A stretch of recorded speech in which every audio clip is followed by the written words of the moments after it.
and they actually said, of course, they want to stay, they want to go. So the police have just given the protesters an offer to leave, and then they won't be arrested.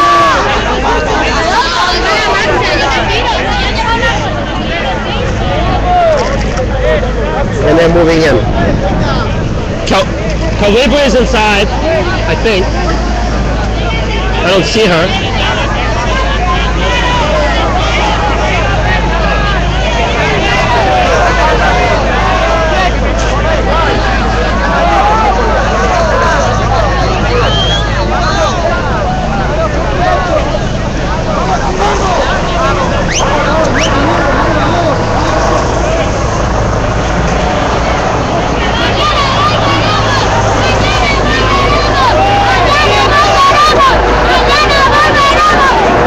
ICBCN is on livestream.com/ICBCN.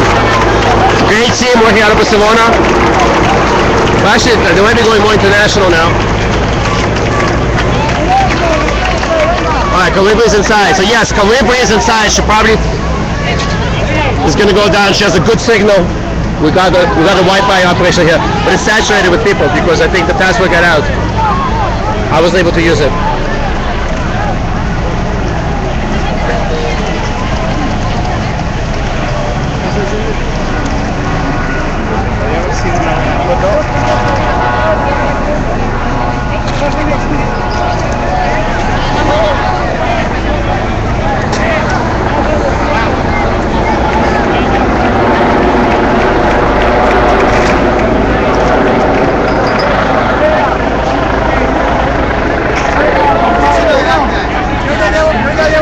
Manifestaciones o 30 manifestaciones desde que era pequeño. Muchas gracias. No, de icono ni cacones, de icono sí vosotros que estáis aquí, compadre.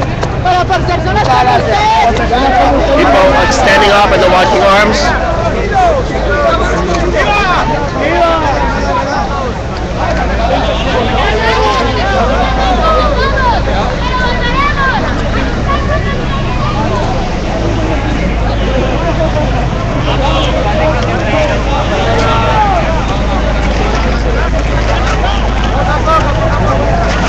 The crowd has locked arms and is marching together.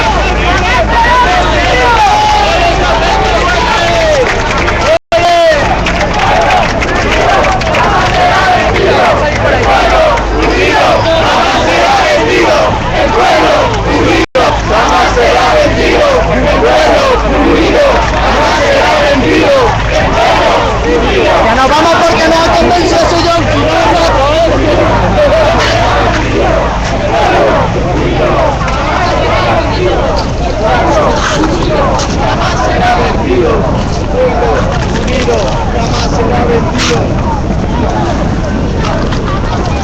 If anybody out there wants to edit this footage into something that is shorter than 2 hours, what you're seeing so far, and make something good of it, make it.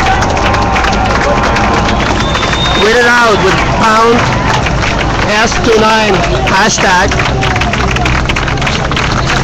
Let the world know. Because what happens with the live stream footage is that most people besides the ones who are watching it live don't see it because we never have time to edit it. We need people to help edit the footage and get it out. Make art out of it. All this stuff we film is Creative Commons, non-commercial derivatives. If you're not making money from it, use it. Tell the truth.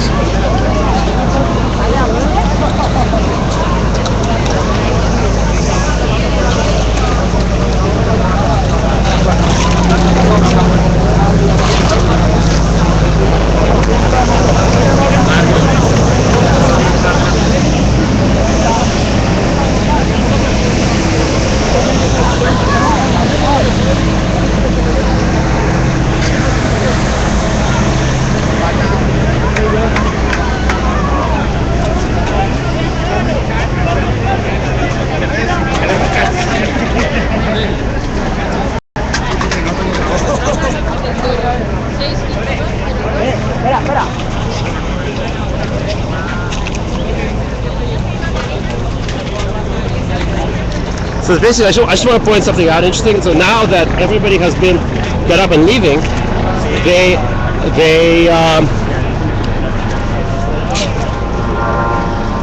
they're okay to stand around. As long as you're not making a political statement, you can be in the square. Just don't make any political statements. So this kind of reminds me a little bit of Tiananmen. It's not exact, but it's close. We're getting there.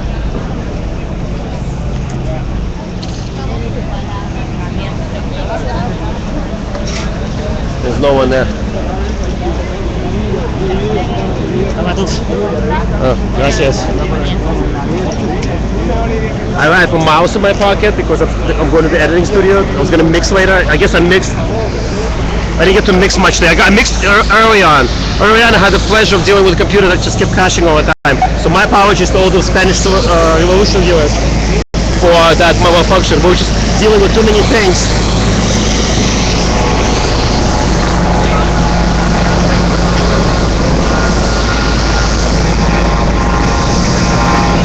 I can explain 29S. It's a really good question. So what is actually going on here? What is the story? And when you're in the middle of it, living here like every single day for the last, I don't know how long, for me, quite a few weeks as we were organizing this, organizing media for it and so on. I'll start at the beginning. About 4 months ago, two people had an idea. I don't know who these people are. They had an idea that we should occupy Congress on the 25th of September. And everybody in the movement was like, what the hell, why 25th of September, what the hell? But eventually this idea went viral and it spread everywhere. And it created a lot of controversy. The fascists were like, yeah, let's go occupy Congress as well. There's a very strong history, or very big history in Spain of right-wing elements trying to take over Congress for different reasons than we want to surround Congress. We want to surround Congress because it's a fake Congress. It's the Congress of the bankers. It's not the Congress of the people. They wanted to occupy Congress because they didn't want any Congress at all, period. They wanted a fascist system. So there was actually a coup attempt a few decades ago when a particular general marched into the Congress and started shooting up in the air. So there was a lot of controversy in the movement whether this actually go on or not. There were assemblies and assemblies and assemblies. In the beginning, a lot of assemblies were saying no, regional assemblies were saying no way, we're not going to participate. And there was a lot of division leading up in pretty much like last 2 or 3 weeks before the action. In very much the similar vein how Occupy Wall Street started. I mean, when we started General Assemblies back in, when was it, July, the first few General Assemblies were a mess. There was no consensus on anything. The people involved didn't know if it was going to work.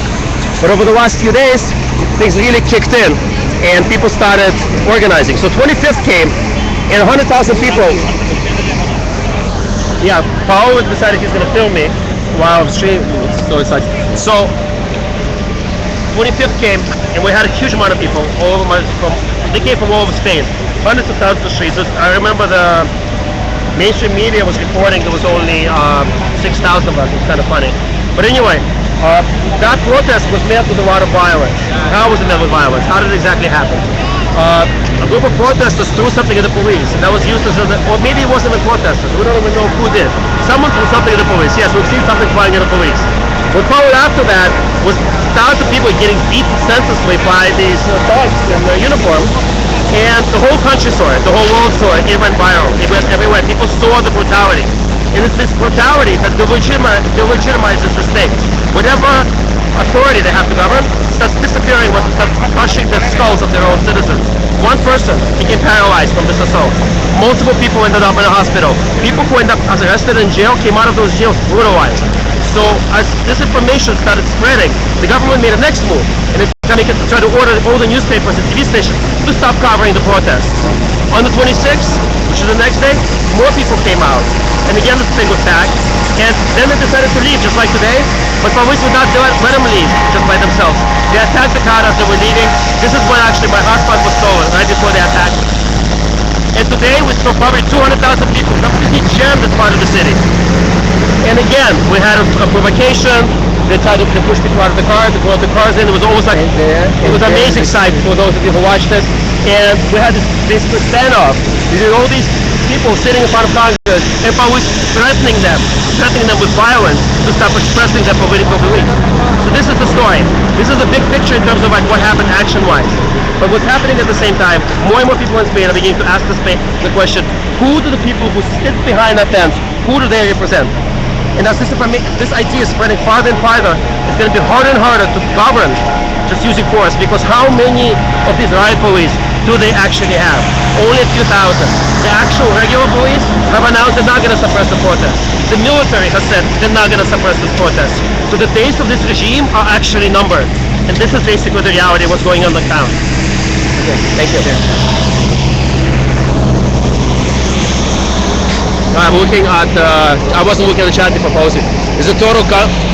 Yes, there is total gun control. Almost nobody has a gun. We don't need armed citizens if we have the mass of humanity. Because if they start killing people, if they go Syria, it will become Syria. And I think they know that.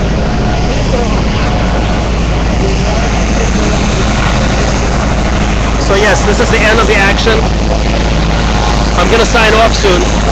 We are going to try to arrange commentary on what happened and why people are in the streets so it becomes clear. But I think the message is pretty damn clear. This protest is not about austerity. This protest is not about the fact that there's a bad economic situation. This is a protest about the fact that there's some fundamental inequality in this society where a small elite have everything and everyone else has nothing. And this elite has been found over and over to be extremely corrupt. Elections are bought here. And people do not have a voice. So the only way they can really organize, and this probably applies to every part of the world, established political parties, established representative democracies do not function because they're beholden to special interests, they're beholden to corporations, they do not represent the people. So this traditional representative system is irreparably broken. This is what representative democracy looks like. You're looking at it right now. We need a new solution, we need a new world. And it's not going to come today, it's not going to come tomorrow, but if we keep organizing, if we keep going to the streets, and if we stick to nonviolence, to the point where they have no moral credibility to govern or do anything, we will eventually win. Okay, when we are back live, after I sign off from here, I'm going to go to the editing center, we're going to review footage. We're probably going to go in the middle of the night and do a review with all the shot footage. People who want to help us, go to occupythecomms.cc. Plug in. We're setting up working groups for editors, for writers. If you find links that are relevant, you can post them in the site. It's basically a social book. It's a Facebook that we're creating where the information about you is not going to anyone. It's an anonymized system. When you register with an email address, you can make up an email address. We don't verify it. We encourage people to register anonymously. We encourage people to participate anonymously. And together, the idea behind participation is that together we can tell the narrative what's happening in a way that the whole world can see it, in a way that's interesting, exciting. So people don't have to watch processed sausage, so to speak, that's coming out of Fox News, Intercom, whoever else. Yeah, we should go to the second. Did you send Nikki a message? That was finishing up? Yeah, that was coming. So what I lost my train of thought, but I think people get the idea what I'm saying. And people really want equality at this point. They've had it. Okay, URL, sorry. It's www.occupy.comms.cc. For us, CC stands for Creative Commons. The idea is that we're going to occupy the media, we're going to occupy the communications by empowering everyone to communicate, to empower everybody to submit information and to push information to the whole movement at large. And as the movement becomes bigger and bigger and includes more and more of our humanity, every single person in the world will be able to speak to everyone else. We're not going to have small centralized centers of power that's going to determine who gets to speak to people and who doesn't. Okay, website, sorry, it's www.occupy.comms.cc. You can just, if someone can post on the chats, that would be great. There's Calibri. Anyway, I'm signing off for now. We'll be back up soon with a recap from the studio and from the media center probably. One more time, I'm repeating the website I was talking about. It's occupythecomms.cc. This is Vlad Deichberg with Global Revolution. Thanks for joining us tonight.